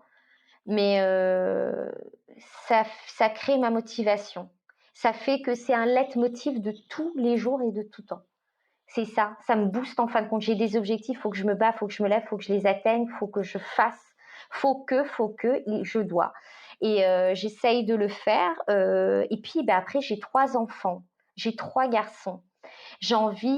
J'ai vu ma mère lever des colis, lever des cartons tous les matins à 3 heures du matin, des cartons de 30, 20 kilos. Des fois, les gens qui nous regardaient avec dédain, les gens qui nous rabaissaient dans leurs paroles. Tu comprends, c'est tout ça qui fait que je n'ai pas envie qu'on me regarde à nouveau de cette manière-là. J'ai pas envie, donc tout ça me booste à devenir meilleure. Pas meilleure que quelqu'un d'autre, mais meilleure pour moi-même. Mais ma religion m'aide plus que tout au monde à garder les pieds sur terre, à, à penser ces blessures-là, et c'est ma motivation. Ah, je pense que c'est mon tempérament. Et puis mes garçons, j'ai envie de leur montrer l'exemple que maman est une battante. Et oui, je me bats, j'ai déménagé, on a été 6 mois en location saisonnière, donc on changeait d'appartement toutes les semaines parce que j'essayais de trouver le meilleur prix en fin de compte pendant la durée des travaux de notre nouveau chez nous. Donc toutes les semaines, il fallait changer d'appartement. Donc le soir, il fallait préparer les affaires pour redescendre, remonter dans le nouvel appartement. Il fallait s'organiser. Lorsqu'enfin on a pu avoir notre chez nous, en une semaine, j'ai tout emménagé. Je suis quelqu'un qui me bat, j'arrête pas en fin de compte. Là, pareil, pendant le confinement, j'ai boosté, j'ai donné des objectifs à mes garçons. J'avais des objectifs dans ma tête pour notre chez nous et que j'ai fait. Donc, c'est comme ça en fin de compte. Je veux pas perdre de temps. Je crois que le départ de mon frère m'a tout fait réaliser. Mais après, il y a des choses que je ne pourrais pas parce que si Allah ne les a pas écrites, je ne les ferai pas. Donc ça, je sais aussi, j'ai appris à accepter entre guillemets l'épreuve, parce que pour moi, ça devient une épreuve si je ne peux pas arriver au résultat. Mais oui, c'est ça. Je pense motivation, mes enfants et peur d'être frustrée de ne pas avoir atteint l'objectif que je m'étais fixé. Comment je pourrais résumer? Et comment imagines-tu ton entreprise dans un futur plus ou moins éloigné? Alors, je le dirai pas. Je le dirai pas. Je préfère laisser les choses se faire tranquillement. Mais Inch'Allah, bien sûr, oui, j'ai envie d'évoluer dans plein de choses. Mais voilà, j'ai bien sûr d'autres objectifs pour la boutique, d'autres ambitions et auxquelles je travaille. Hein. Comme je te disais, j'en ai 2 gros là pour cette année, Inch'Allah, si Allah me permet de le faire. Et ouais, c'est d'évoluer. J'avais envie de changer de couleur dans la boutique parce qu'on a un beau bordeaux au fond avec nos portants, c'est-à-dire nos penderies en boutique sont dorées et nos tapis sont en jute. Et du coup, j'avais voulu peindre un pan de mur en moutarde. C'est l'idée que j'avais dès le début. Et puis, donc, il y a 3 ans, là, j'ai décidé de le faire. Donc, il y a toujours une petite évolution. Mais l'évolution, le développement de la boutique ne se parle pas en termes de décoration, se parle en termes de stratégie. Bien sûr que j'ai pensé à ce que je veux comme résultat. Mais je n'en parlerai pas dans l'immédiat. D'accord. Et aujourd'hui, tu as déjà évalué l'impact de cette crise sur ton activité? Ah oui, c'est clair. C'est clair. J'ai déjà évalué, oui, et puis ça s'est vu tout de suite, hein, les premiers temps. Ça y est, c'est un gros trou noir. Un gros trou noir, une grosse dégringolade. C'est comme si en fin de compte on a un escalier, mais en fin de compte on n'a plus de marche d'escalier. On a une espèce de pente, comme les enfants lorsqu'ils se lancent sur une luge et ils dévalent les escaliers. C'est ce que mes garçons seraient capables de faire. Voilà, c'est ce que je pourrais te donner comme image de ce qui s'est passé après le Covid-19. Ah oui, j'espère que tu retrouveras le sol très rapidement. Inch'Allah, Inch'Allah. Alors, est-ce que tu ressens cette pression de l'entrepreneur? Est-ce que je ressens la pression de l'entrepreneur? Oui, Alors, qu'est-ce que tu entends comme pression de l'entrepreneur?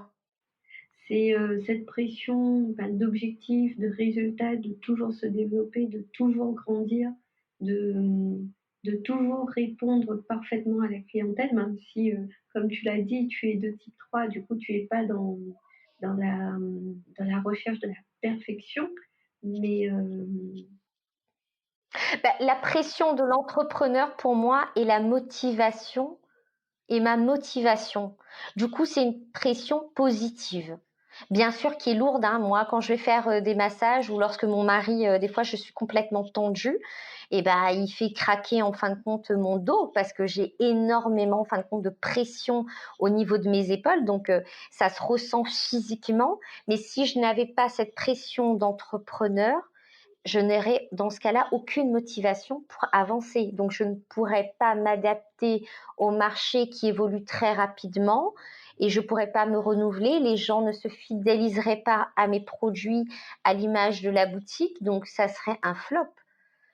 Pour moi, c'est naturel, ça marche ensemble.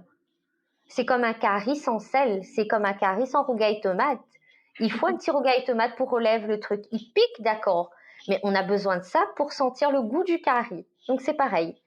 Est-ce que tu pourrais nous parler un peu de la situation de de la femme entrepreneur, de la femme mère, de la femme épouse, et notamment de la femme musulmane? Alors quand tu me dis que je t'explique la situation de la femme mère, femme épouse, qu'est-ce que tu veux? On parle très souvent dans la société de la perfection du fait qu'il faut qu'on soit une bonne épouse, une bonne mère, une bonne working girl. On doit être parfait sur tous les plans. Est-ce que toi, en fait, en tant que femme entrepreneur, en tant que femme mère, en tant que femme épouse, et surtout en tant que femme aussi musulmane, tu compiles en fait tous ces pans hein, de ta vie.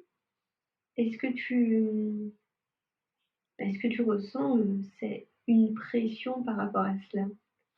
Ah oui, je pense qu'en tant que mère, on a toujours de toute manière, même en étant juste femme au foyer, on a bien sûr beaucoup plus de pression pour moi qu'un homme. Déjà parce que lorsqu'on est mère, on a fait grandir nous, notre enfant, on a ce lien inaliénable avec notre enfant, donc on a un souci qui est différent de celui du père. On pensera à des choses que le père ne pensera pas, la paire de baskets qui est trop petite, il faut aider en fin de compte l'aîné à s'améliorer dans telle ou telle matière. Le deuxième, donc j'ai 3 garçons, donc la maman a une place importante, en tout cas ma place est très importante aux yeux de mes garçons. J'ai énormément d'importance et mes garçons ont autant d'importance dans ma vie. Du coup, ils vont toujours être aux aguets. Alors moi qui ne sors pas, si je sors, c'est juste pour aller à la boutique ou soit aller au marché ou soit aller faire des courses. Du coup, ils sont tout le temps derrière moi et ce sera moi qui devra penser à tout. Donc je suis maman décoratrice parce que j'aime beaucoup la déco. Je suis maman infirmière, je suis maman psychologue. Si j'ai passé trop de temps avec le fils aîné, il faut que je réfléchisse que le deuxième ne se sente pas mal à l'aise par rapport au dernier, parce que le dernier a un tempérament complètement différent de celui du milieu. Il faut tout le temps réfléchir. Après, il faut être l'épouse, il faut être celle qui écoute, entend son mari. Il faut être l'entrepreneuse tous les jours, en fin de compte, à penser aux détails dans la boutique, donc à changer les mannequins, à mettre tel truc dans la vitrine, à peut-être mettre ça en avant plutôt que ça, peut-être faire une partie promotion, peut-être mettre telle ou telle stratégie. Il faut être aussi celle qui écoute son employé. Après, il faut être la femme d'intérieur. Il faut ensuite atteindre des objectifs financiers pour que la boutique, en fin de compte, puisse se développer et normalement. Après, voilà, ma boutique, c'est mon bébé, donc mon mari ne rentre pas du tout en jeu dedans. Donc, même lorsque je vais faire mes achats, mon mari, des fois, ça lui est arrivé de m'accompagner, donc je vais seule. Donc après, il faut se battre pour sa place face à ses fournisseurs. Souvent, les gens pensent que je suis très jeune, ils me voient très jeune. Si les gens ne me voient pas avec les garçons, ne pensent pas que j'ai une boutique et ne pensent pas que j'ai des enfants. Donc du coup, ils pensent que je sais pas, moi, je viens dans un salon pour m'amuser. Du coup, voilà, il faut encore se battre. Je trouve que c'est vraiment pas évident pour la femme 2020. La femme 2020 comme la femme d'antan, mais c'est vraiment pas facile tous les jours. Il faut comprendre tout le monde et limite à s'oublier. Ça m'est arrivé pendant pas mal d'années de m'oublier dans tout ça, vraiment.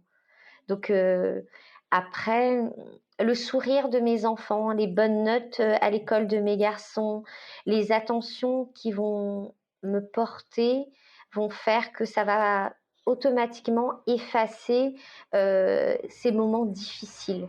Mais oui, il y a eu des périodes qui ont été noires. Je pense que la période où on était 6 mois en location saisonnière, où mon mari a travaillé 1 an non-stop, du lundi au dimanche, de 4h à 21h, où je m'occupais de l'intendance de la maison, donc le ménage, le nettoyage, les repas, les récupérer, les déposer, la boutique, les voyages, ça n'a pas été évident. Ça a vraiment été très, très dur. Et les gens ne se rendent pas compte. Les gens pensent ah ben on ne te voit pas en boutique. Non mais d'accord, tu me vois pas en boutique, mais moi j'ai pas de femme de ménage, j'ai pas quelqu'un qui va récupérer mes garçons. Je suis pas quelqu'un qui aime trop déléguer. Donc j'ai du mal à faire confiance en fin de compte aux gens.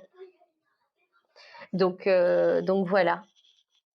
Donc j'essaye de m'occuper de tout. Et mes enfants, je ne veux pas les faire passer par quelqu'un d'autre.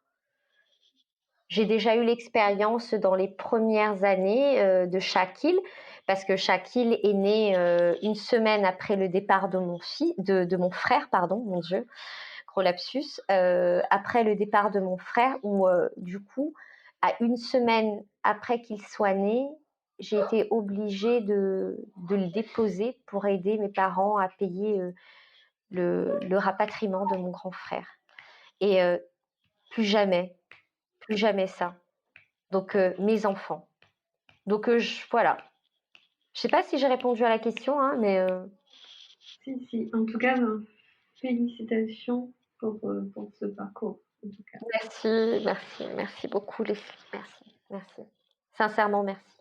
Mais du coup, est-ce que tu aurais un conseil à partager aux femmes 2020, comme tu le dis, pour ne pas s'oublier parmi tous ces rôles que la femme doit endosser? Alors moi, c'est simple, quand j'ai une cliente qui vient en boutique, par exemple, la dernière fois, j'ai une petite jeune qui a 27 ans. Donc elle m'a fait penser à moi lorsque j'ai eu mon premier garçon. Elle me dit, ouais, elle est venue s'offrir une robe et tout. Et j'ai dit, madame, vous offrez la robe? Elle me dit, ouais, mais je dis, vous allez sortir avec et tout. Elle me dit, non, non, c'est voilà, si un jour j'ai l'occasion, bah, j'aimerais la mettre puisque je viens d'accoucher de mon premier. Et je me suis vue en elle. Et du coup, je lui ai dit tout de suite, je dis, par contre, madame, je vous dis un truc, même si votre fils vient de naître, que vous n'allez pas bosser, même que vous restez chez vous. Ne vous oubliez pas vous. Et je dis, c'est simple, le matin, même si vous êtes rempli de vomi, vous n'avez pas dormi, vous avez la tête fatiguée, mais juste un petit ravalement de façade, un petit anti-cerne ou un petit fond de teint, juste pour vous voir belle tous les jours lorsque vous vous réveillez. Et ne mettez pas de sac tous les jours sur vous, chez vous. Donc moi, je dis que le temps passe trop vite.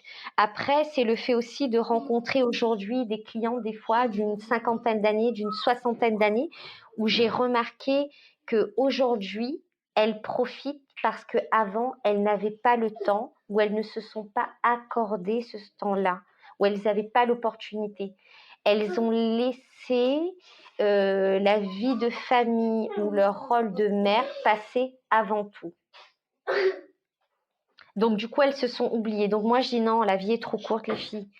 Lâchez pas, faites. C'est maintenant ou jamais. Donc voilà. Ça, c'est ma nouvelle devise et qui est dans ma tête depuis pas très longtemps. Hein. Ça fait à peine 2 ans. Hein. Donc c'est pour dire. Hein. Oui, c'est clair que c'est difficile de pas s'oublier dans certaines situations. Quand on a des enfants, je pense que c'est pas évident. On s'oublie naturellement, en fin de compte, parce qu'on donne son amour, son âme à son enfant automatiquement. Ça devient le septième joyau, la septième merveille du monde. Donc, tout notre amour, toute notre concentration est dirigée vers nos enfants. Et voilà,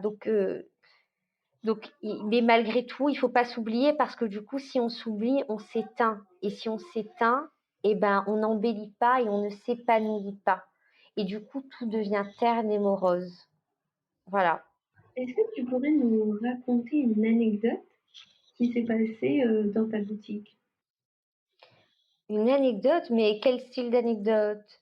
Une expérience qui t'a marqué, peut-être qui ne concernait que toi ou qui était une expérience avec une cliente, par exemple. En anecdote, je dirais, c'est lorsque les clientes reviennent en boutique et me disent qu'elles sont parties à des soirées et que les gens les ont flattées en fin de compte sur leur tenue, alors que c'était pas un modèle au départ qu'elles auraient choisi. C'est ça comme anecdote que je pourrais te dire qui m'a marquée et qui me marquera toujours. C'est une anecdote, peut-être pas en boutique, mais en tout cas que j'ai eue pendant le confinement et même lorsque j'ai voulu déménager entre le petit marché et la rue Jules Aubert, le petit local et le local un peu plus grand, c'est tous les messages d'encouragement ou tous les conseils, tout, toutes les petites attentions que j'ai eues de la part de mes clientes. L'anecdote, il y en a, bien sûr que j'en ai des dizaines, des centaines en tête. Mais si je peux prendre un instant, je prendrai cet instant-là pour dire 1000 merci à mes clientes. 1000 merci de m'avoir fait confiance. 1000 merci d'être fidèle. Et 1000 merci d'être derrière moi, même si elles ne sont pas encore venues en boutique, même si elles ont juste mis des likes. Moi, les likes, elles ont autant d'importance. La dernière fois, mon fils me dit, maman, les petits cœurs, ça sert à quoi? Tu gagnes quelque chose? Je dis non, je gagne rien. Il n'y a pas d'argent qui rentre dans la poche de maman. Mais ces likes me boostent, me rassurent, m'aident, me renforcent et me grandit. Et ça, alhamdulillah, c'est par l'intermédiaire des clientes. C'est par ces petits mots, ces petits sourires ou ces clientes qui arrivent en boutique qui me disent Chana, on aime beaucoup, mais ça, je ne peux pas. C'est pas dans leur portefeuille, c'est pas ce qu'elles avaient prévu. Mais elles aiment le modèle. Donc, du coup, moi, ça me rassure. Ça me rassure. C'est pas que mon modèle est moche, c'est juste que elles n'ont pas le budget. Mais le fait de me le dire aussi, moi, ça me permet aussi de me réajuster. Peut-être de trouver un autre fournisseur qui pourra avoir d'aussi belles pièces à des prix plus abordables. Mais c'est vrai que c'est pas évident. Les gens, il faudrait qu'ils comprennent, c'est qu'il y a des milliers de kilomètres qui sont abattus, il y a des frais, il y a des hôtels, il y a des billets d'avion, il y a un transitaire du pays, il y a un transitaire arrivé à La Réunion, il y a un loyer, il y a une employée, il y a tout ça en fin de compte derrière un prix, en fin de compte en boutique. Donc je suis pas quelqu'un qui court derrière l'argent. L'argent contribue au bonheur, ça c'est clair. Mais je vends pas pour faire casser la baraque et faire de l'argent sur la tête des gens.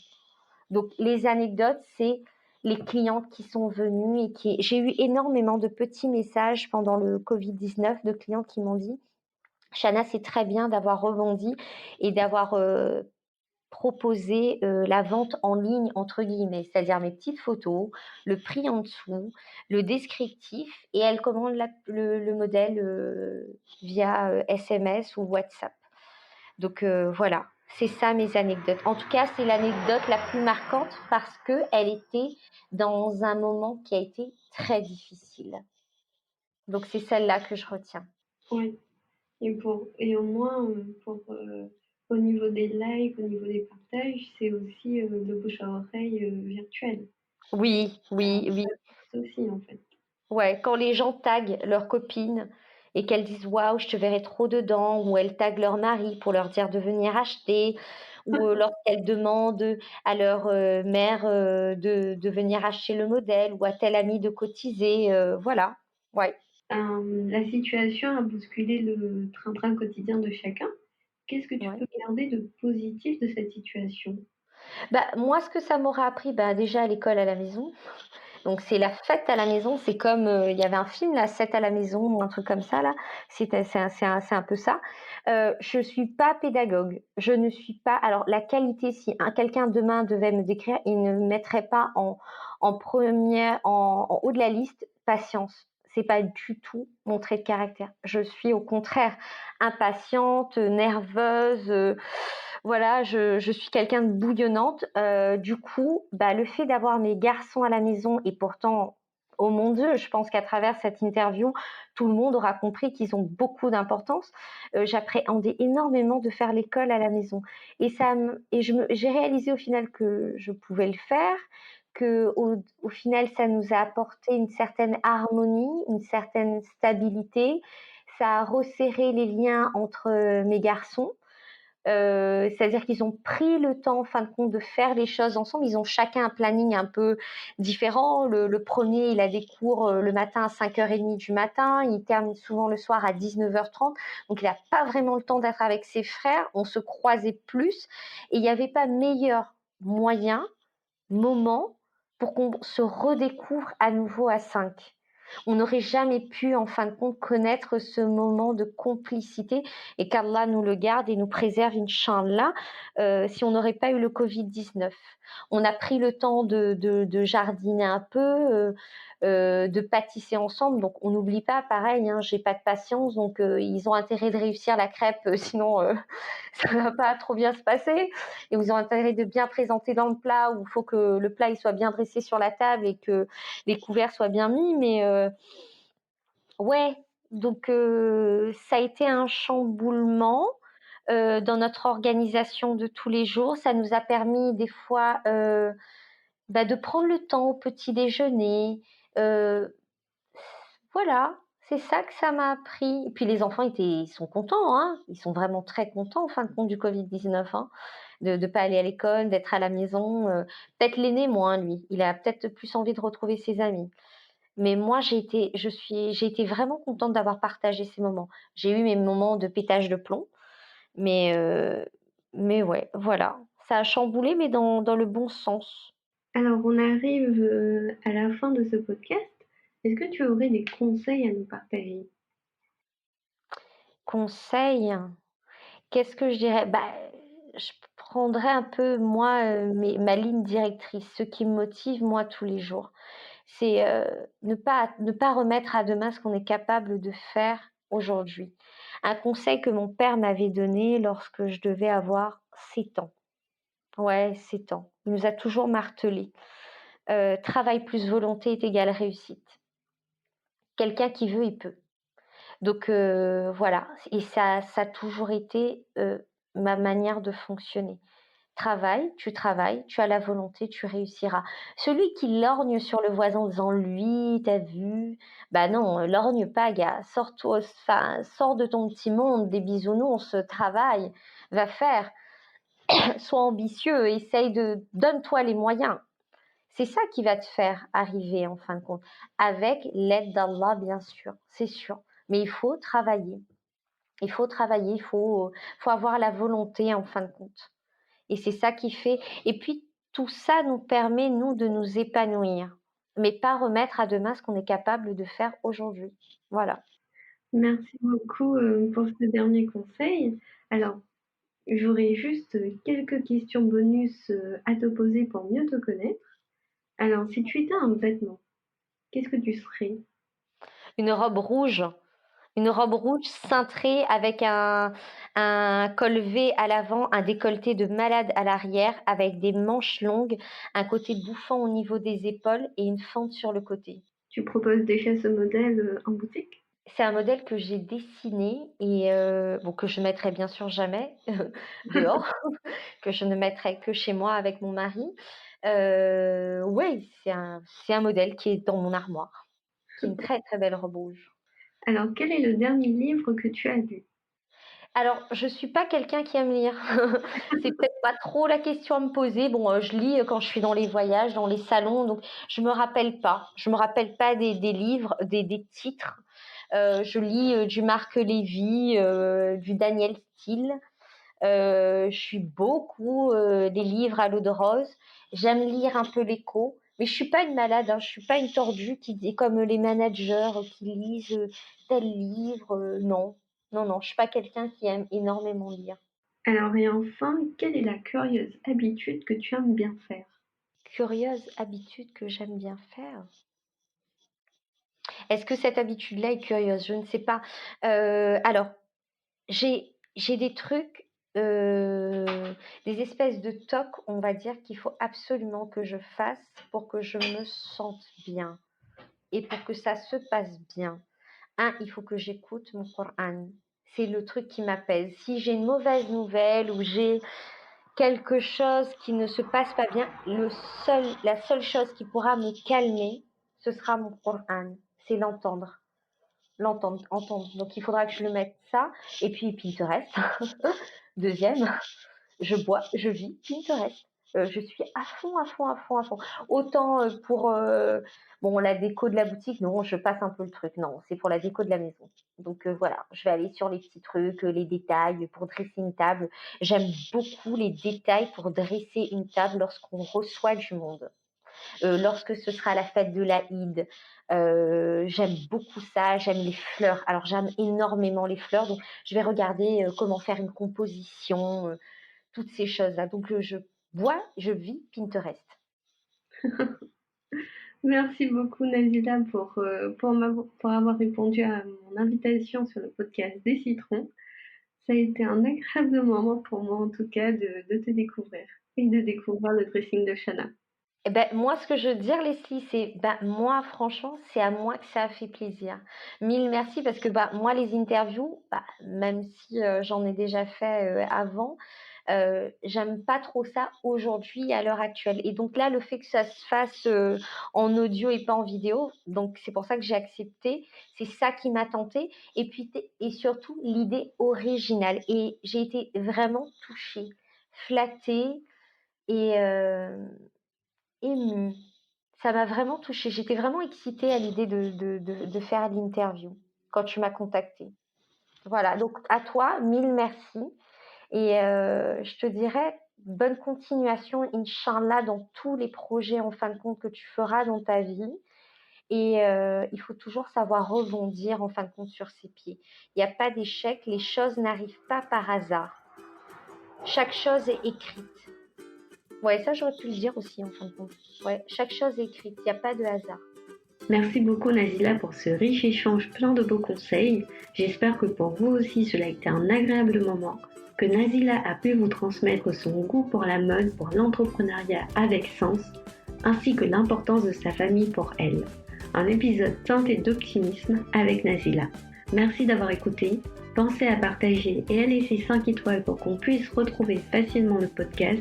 Si vous avez dans votre entourage des entrepreneurs que vous aimeriez écouter dans le podcast des citrons, laissez-moi un commentaire. À bientôt.